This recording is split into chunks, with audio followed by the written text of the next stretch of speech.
What's going on, gamers? So with news of the Xbox Scorpio now being out in the wild, every current gamer who currently does not own an Xbox One now has a very tough decision to make. Or even if you have a current Xbox One, should you upgrade to the Scorpio? Do you wait for the Xbox Scorpio to release late next year? Or do you jump in now and buy an Xbox S?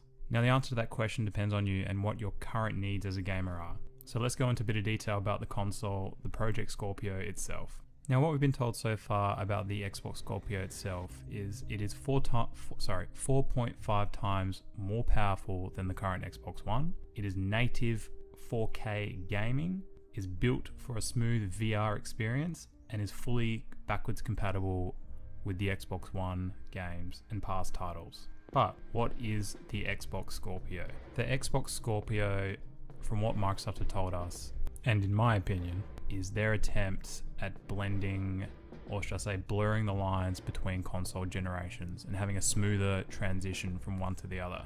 So multiple times during their E3 press conference they threw the buzzword out, no one gets left behind. But what exactly does that mean? So basically Microsoft is saying the Scorpio is now a part of the Xbox One family, along with the Xbox One, the Xbox S, and the Scorpio itself, and of course the Windows 10 platform. And that no gamer would be left behind no matter what console they decide to buy within that family. So this to me means Microsoft is planning on fully supporting the Xbox One far into the future. And based on what they said, I'd assume that every experience that comes to the Project Scorpio will be fully supported on the Xbox One. So in my opinion, the Xbox Scorpio is not a console that's meant to be pushing the graphical boundary. I think it's that console that is meant to be that stepping stone into the smooth 4K experience, and I think delivering a smooth VR experience. Now I'm basing this on the fact that I think a lot of that extra horsepower will actually be chewed up by outputting all that extra resolution for 4K. So you have to ask yourself,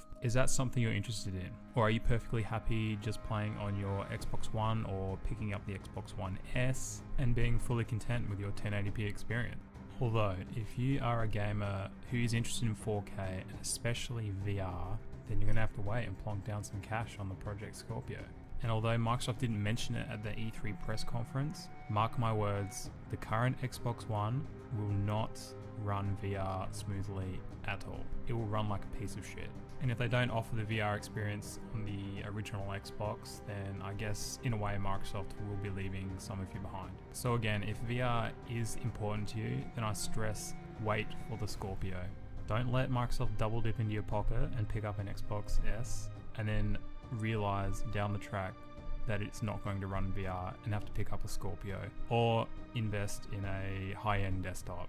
Alright guys, so coming full circle, if you are a gamer who doesn't really care about VR, doesn't really care about the 4K side of things, then I think it's very important to note that I do think a time will come, even though Microsoft stressed that no one would be left behind, I do think that time will come when Microsoft will give devs the ability to fully unlock the Scorpio's power. I think the day will come when they say, alright developers, if you want to maybe go for a 1080p experience, but crank the graphics all the way up to 100%, then fine, go for it. Or perhaps some of the developers go for a 2K option and crank the graphics up again, or 30 FPS and crank the graphics up again. So I do think the time will come when we will see a bigger graphical difference between the two consoles. But again, when that time comes, I don't know, it might be a year or two down the track after the Scorpio's release. So just bear that in mind before you purchase an Xbox One, that even though you're content with your Xbox One that is not capable of 4K or VR,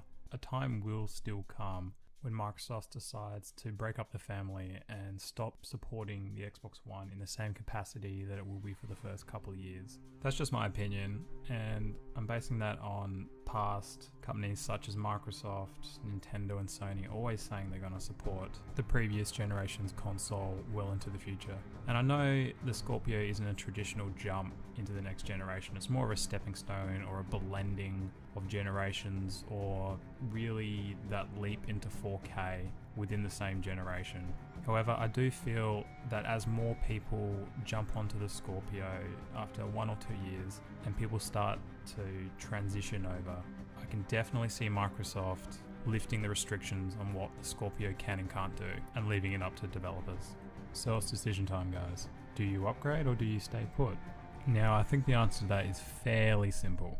If you're happy to go without VR and are happy to stay put on 1080p, then stay put and wait for that time when the Scorpio actually starts to pull away from the Xbox One graphically, when Microsoft cut loose the devs. And who knows, maybe in that time the Scorpio will have even had a few price drops. However, if you're interested in 4K and have a 4K ready set, well then maybe it's time to take the leap and upgrade, because the current Xbox One really is at the limits of what it can do, and you will not be seeing 4K on that machine. And even if VR does make an appearance on the Xbox One, it's not an experience I think you're going to enjoy compared to what the Scorpio will offer as far as VR goes. Alright guys, thanks for listening to me ramble on, and I hope I've managed to make the options fairly clear. As always guys, let me know what you guys think down in the comments. Please remember to like, comment, rate and subscribe. I'm Sully, you've been listening to One Guy's Opinion.